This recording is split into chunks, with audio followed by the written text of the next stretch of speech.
Today, we're making a rich and flavorful anchovy pasta with crispy chili crumbs. Here's the ingredients. 8 anchovy fillets, butter, 2 red onions, garlic cloves, and preserved lemons. Also pasta, purple sprouting broccoli, lemon, olive oil, fresh breadcrumbs, and some dried chili flakes.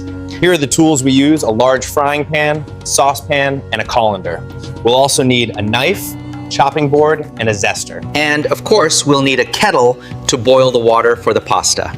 Let's start the process. Drizzle the oil from the anchovy jar into the frying pan with dark anchovy fillets and heat it up over medium heat. Add the butter and stir it until it melts and foams. Now add the onions and saute gently for 10 minutes until soft. Add the garlic and preserved lemon. Stir and cook for another minute. Boil the kettle and use the hot water to cook your pasta. Once it's boiling, add the pasta for 5 minutes. Then add the broccoli and cook for another 5 minutes. While that's cooking, heat the oil in a separate pan and toast your breadcrumbs until golden. Once the pasta and broccoli are done, drain them and save some pasta water for later. Add the pasta and broccoli to the anchovy sauce, along with a splash of the reserved pasta water and some lemon juice. Cook for a few minutes until it coats the pasta perfectly.